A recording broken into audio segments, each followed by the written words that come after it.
Hello, welcome back to the channel. My name is Demon King, and today I am going to be dissecting the film Five Nights at Freddy's 2. Now, for all of you who've been following my channel, you should know by now that on my last video, when I played Five Nights at Freddy's 2, the game, I talked about that I'd be releasing this video shortly afterwards. Today I'm going to talk about the film itself and what I liked about it, what I didn't like, and in general whether just my thoughts on the film and where I think and why I think it's important to look at. So, just to give some context to the situation. Now, I watched that on the 4th, the last Thursday, actually 1 week ago from when I'm recording this. Honestly, it was a very complicated day, a very messy day, and I think that may have affected my mood after the film or beforehand. Because honestly, I had a kind of a horrible day by then.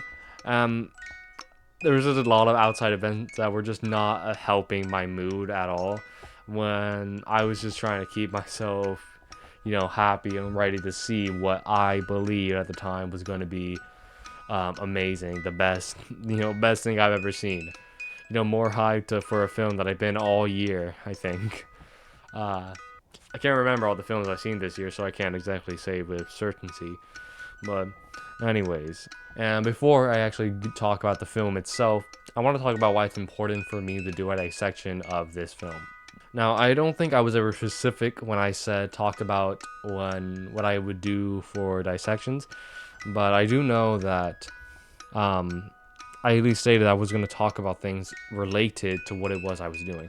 Now, I think this film is important to what it is I'm going to be doing because it's an adaptation, or regardless of it's a reimagination of a story originally told in the game. Now, one thing I have always wanted to do, I really have wanted to make movies or shows or anything more about my stories that I tell. About Broken Hero, I wanted to reimagine it as a graphic novel, as a film, maybe a film, I'm not sure about that, a show, or maybe a musical, or I'd like to reimagine these stories that I have in many different ways. I wonder how the Forest Keeper would be in different formats, and I think about it a lot when I'm working on all of them about what other ways could these stories be told. And Five Nights at Freddy's 2, it's I think seen as a typical thing nowadays for a game to be turned into a film. And I think we've seen the kind of a rise in it ever so recently with the Super Mario film, with the Sonic films. Even Detective Pikachu had one, and I think they're only going forward with it. I think there's even a Sims film planned, but regardless, and not even to mention the Minecraft film, I almost forgot about that. But all of these things are, there's just kind of a rise in video game adaptations into film, and I don't know exactly if that's even the best way to tell the story. So I think about that a lot when I'm just wondering. Because seeing how big a story can be, sometimes the best way to tell it is in a more long form format, and something that you can tell either rapidly through a musical, or give it its time with a show, or just anything of the sort, because you are gonna need the time to tell the story properly. And I think the first FNAF film really showed a lot of what the real core parts of the game really meant. And I think they've shown their worth, that there is a huge audience for those films. And as a fan myself, and as someone, who knows a lot of other people who love the games, I've seen nothing but love for both of these films. And when it comes from actual critics, it's the complete opposite vibe, and I'll get to that later. Because there's an audience for these types of stories, and when you do them right, and when you you can really only satisfy one audience, as what they tried to do with the FNAF films. And for the Super Mario films, I'm not a big fan of Mario either. I played Super Mario Party, Super Smash Bros. I played like um, different games than what Mario is actually, fully shown in. So I don't know what a Mario film would actually look like. But I think that film still had good pieces to it, and I think it was good, as in the same way that the FNAF film was good, and that it showed enough of a story there, enough of a good plot, and enough of it that it would be satisfactory to me. And I consider myself a critic among many things. And we're going to get to that more with these dissection films. And since I've hoped that I've kind of explained myself for why I'm doing this haul, dissecting the FNAF 2 film for reasons other than it just being a film about Five Nights at Freddy's. Anyways, I think we should finally get started on talking about the film itself. So the first scene that is played as... So this first scene was one of my favorite in looking back at the film, because I think it just showed a lot of the core parts of the history of Fazbear Entertainment. And I think it just showed a lot of the original aspects that I think just made me feel like I was in those games. Watching the yellow rabbit at work, watching Charlotte just be there, and I think what they did with the character was at least interesting and at least had good ideas there.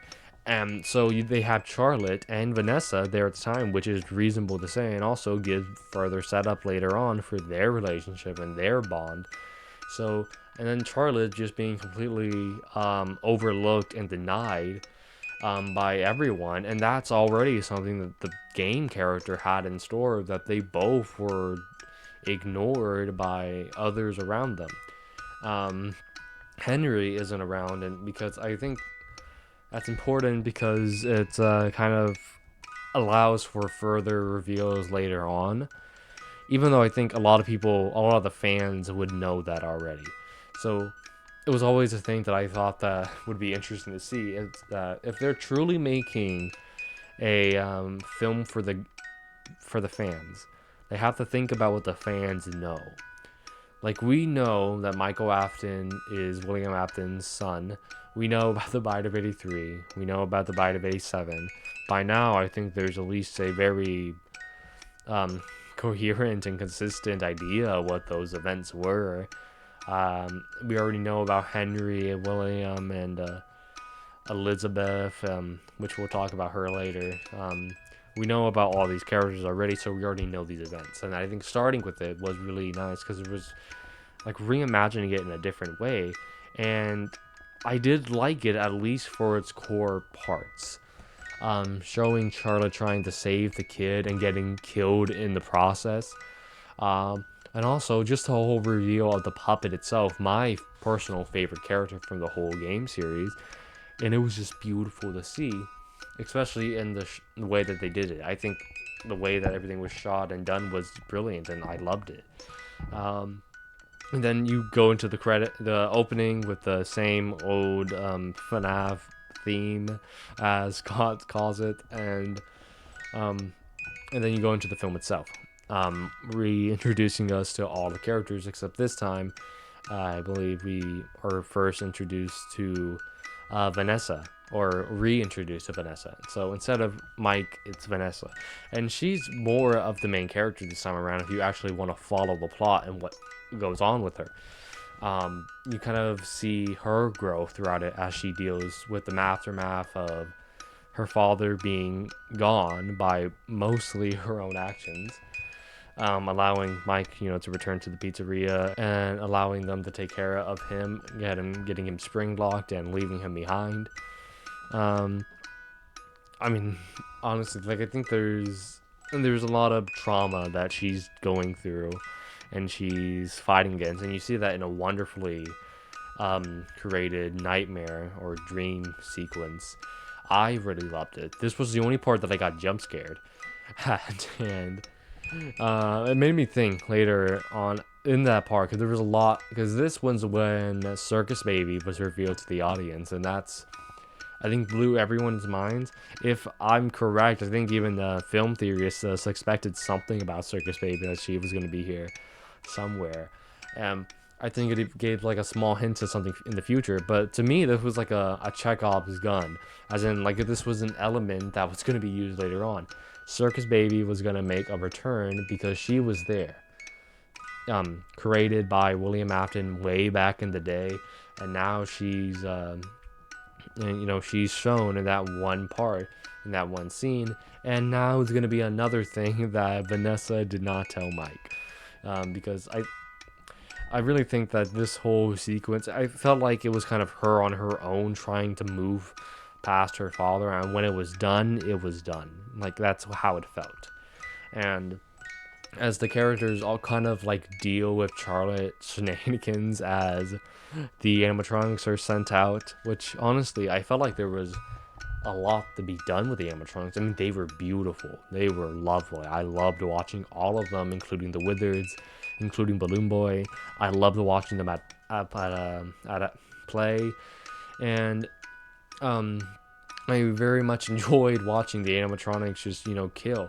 And all those first scenes, I think, gave an uneasy feel that that the animatronics are a threat. That later on, I felt like they were going to do something when they were out in the open. I think there was a threat at hand that gets ruined eventually, but here there's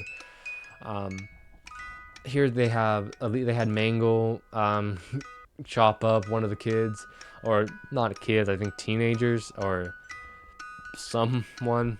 I don't remember their age group at all, but regardless. And then they had these puppet plush, just figures, murder a guy, eat him alive or whatever, in the river around the pizzeria. And then they have the puppet itself being, honestly, it's not a choice I like a lot, but I think it was nice. I really wanted to see the puppet move a lot more, as we know that the puppet can do in the games. But it makes somewhat sense that since the puppet is on strings, it shouldn't be able to move on its own. It shouldn't have any of the capacity to. And so, but I always thought that because like the puppet was haunted, it was more possessed, and that the puppet would be able to do everything that we saw, Charlotte do in the bodies of Abby and that one other blonde girl, I can't remember, but who got first possessed by the puppet and got first who attacked Vanessa when she came through. And just speaking of that whole area and that scene about the puppet, the music box is kind of quickly shown and shown its importance now. And honestly, I expected more of it to come later. I expected it to be Henry who came with the box, and it was the one to finally calm the puppets for anger. And as I think you would imagine, that since Charlotte is very aware, she's very knowledgeable of what's going on around her. She knows what she's doing. And it's something I think just kind of gave a missed opportunity about how her interaction would have been with other souls who have died, as in with Cassidy or the other missing kids. And that's an interaction you never get to see because, by the time they come in, Charlotte has been, has hidden away, and the animatronics are destroyed because the classics came back and destroyed them. Honestly, I felt like it was weird that the original animatronics, the classics, or you know the ones I'm talking about, the FNAF 1 animatronics came through and wrecked them.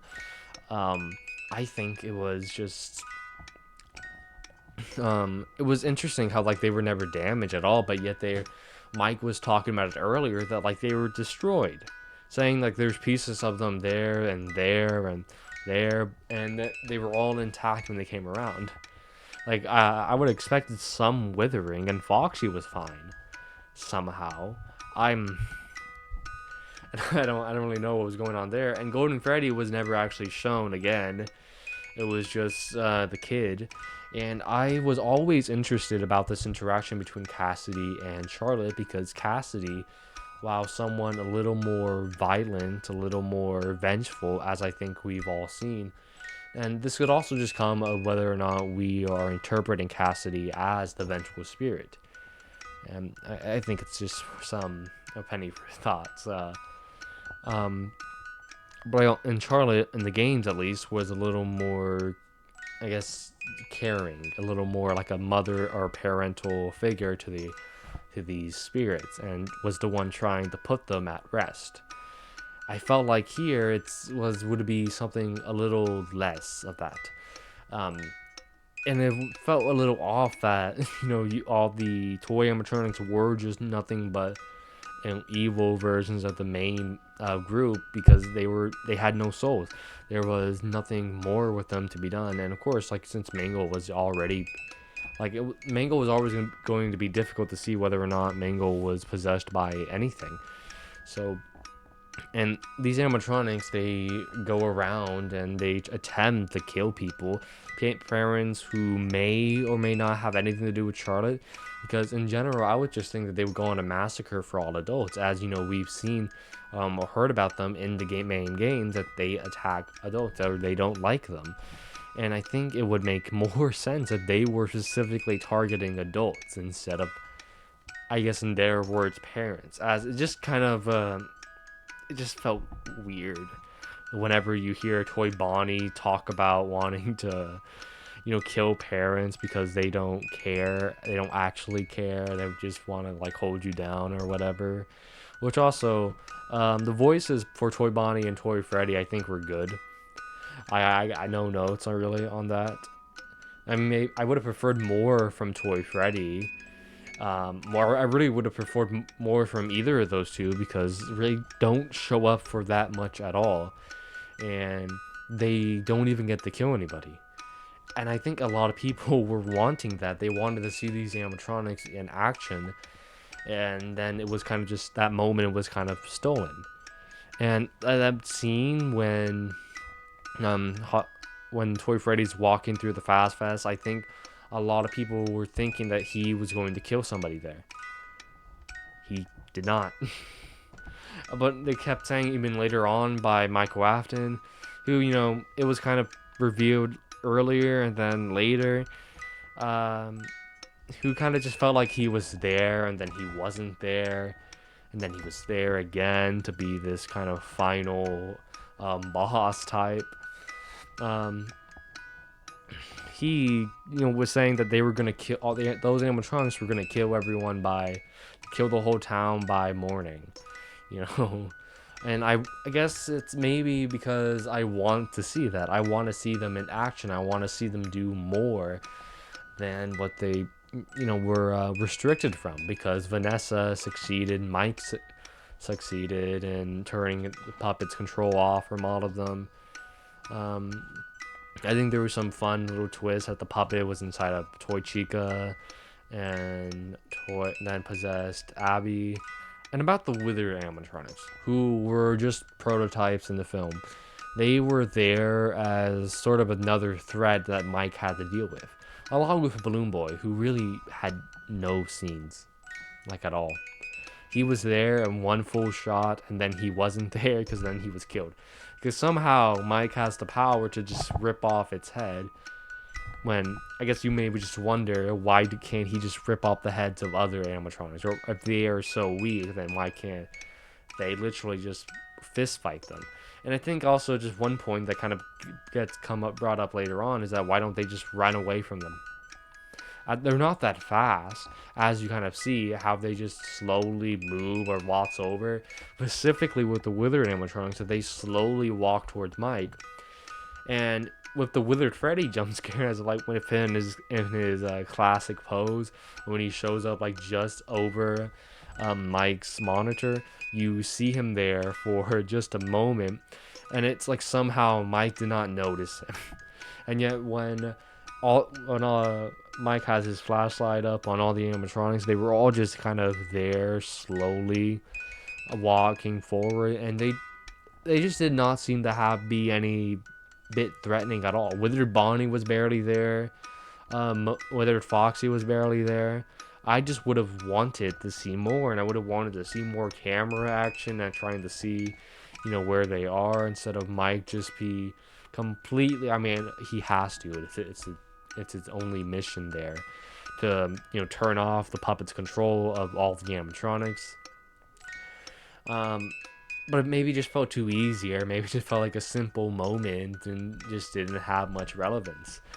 And again, with the toy animatronics, I think it would have been genuinely more interested if they were possessed by other children that then the puppet is still controlling.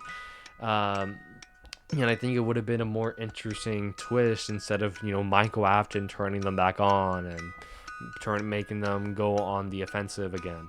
I think it would have been more interesting if they were actually possessed by souls and the puppet is using them to enact her wrath or their wrath of these souls who refuse to let go of their pain, of the suffering they endured, and then they inflict that suffering upon everyone else. And I think it's a wonderful contrast to the would have been a wonderful contrast to the classic characters from the first film, who I guess are more calming, who don't really, they are still children at heart, and they almost act like they don't know what's even happened to them, that they've been killed. And I think it would have been somewhat interesting to see all of that play out. And I think it would have been fun to see more of Cassidy.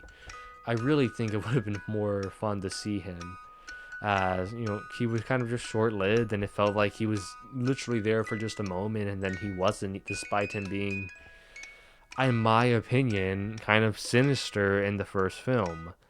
Kind of being unclear whether or not he is against Afton or has his own agenda or whatever is going on with him, because it's weird, because it feels like he can do something more than just or that he still exists somewhat as a physical presence, but Golden Freddy's always been weird with that, so I'm not gonna wouldn't talk too much. But I guess it felt like a missed opportunity, and I think in the end it all just felt like a missed opportunity, and I felt unsatisfied. I guess I enjoyed seeing the animatronics, the classics, fight the toy animatronics. I would have wanted to see more action though, a more of a fight. That's just my opinion. And I love Jeremiah being there, but it all felt like such a, I don't know, it's just a waste of an ending, of a climax. Like, it didn't feel real. Maybe the third film is coming rapidly on its way, and maybe it'll be here next year, or I don't know, but maybe like when that film comes out, it's gonna be almost like a part two, which is like stupid to have, like, the sequel to the first film be like a part one, and then when it's like literally called Five Nights at Freddy's 2, like, and maybe they're all gonna like come together in the end. It'll be one complete trilogy as one complete story, because I guess the end with the puppet possessing Vanessa, with that sequence just kind of ending there, as Vanessa's been left with nothing. I think it gives some like interesting stepping stones for the next film to go with.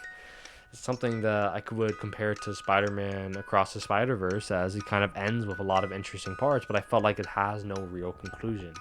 And also, the Chekhov's gun thing with Circus Baby, she doesn't show up at all for the rest of the film.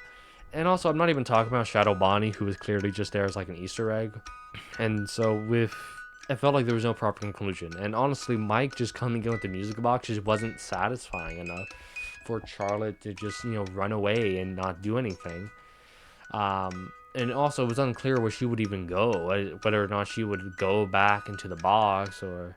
And then there's Henry again. Henry doesn't show up at all. He has one scene, which I think was talked about as like a very good and very big scene, but there just wasn't much more to it, and I would have expected more action from him. But sadly, as it seems, he's not gonna live to go into the next film.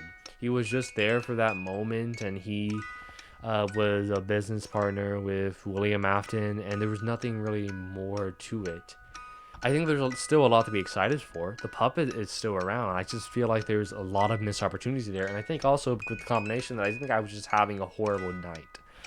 I was having a horrible day, and the film just didn't satisfy me enough, so I think it all just felt horrible then. But I think when you're looking at it from just trying to, as a fan, just trying to enjoy something, as a not really wanting to look much deeper, as I think some things should just be, as in not, you don't have to look much deeper, you can just look at it at face value, you can truly enjoy it more for then.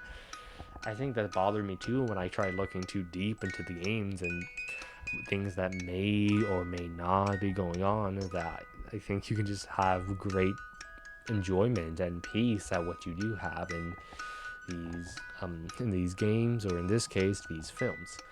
So in my opinion, I think I I I didn't think that the FNAF 2 film was better than the first.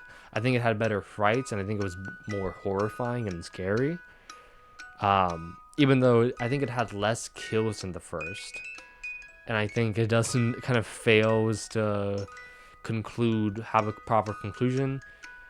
And I think it does kind of treat the audience stupid at some moments, where even as much as I turn off my brain, or as much as I'm a FNAF fan, I can't ignore that there's just some moments that just don't work.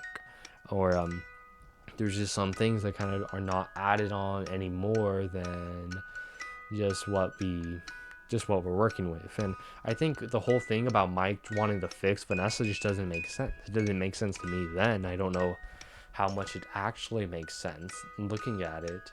Just to say that the film was just weird to me.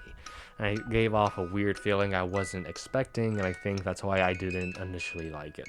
I'm gonna see it again later this month, or maybe early next month, and I hope that I'll probably enjoy it much better in my second viewing. Maybe I'll notice more things. Maybe I'll see the color of Circus Baby's eyes. Any game fans would know that's a really important thing. And maybe we'll find more secrets in there. Maybe we'll find more lore that would then make the whole experience better. And who knows what could come from it. And I think it's just a careful thing, because I take pride in what I make, and so I would always want for what I make to be the best thing that it can be. And I don't know what it is on their side of things on making these films. So maybe what we did have was the best version of what it is. And maybe if it's not, then maybe the next film will be even greater. If they can look at the criticism and they don't just block it out and think that, it's that the fans' opinions are all that matter. And since most and all fans loved it, maybe they might just ignore criticism, and the third film might not be any better. But I think it'll be a conclusion, not the conclusion, but it'll be a conclusion. And I just really want it to be great, man. So, I'll catch you all next time. By now, I think I've already talked about and said all my feelings about it. I don't think I'll give any ratings for it. Also, the music tracks were amazing. I barely mentioned it, but in general, I think there was a lot to be enjoyed there. I'm not gonna give it a rating or anything, because I think this being more of a dissection, I don't think I should. And also, I don't want anyone getting the wrong idea that I didn't like the film, or that I was against it, or that I liked it or disliked it. I don't want anyone thinking really either or, because I think I'm still mixed on it. I think that's the best way to say it. And I think that's the best way to conclude this dissection. In the next video, I will be playing FNAF 3, so I'll see you all next time. And remember to stay tuned for more content.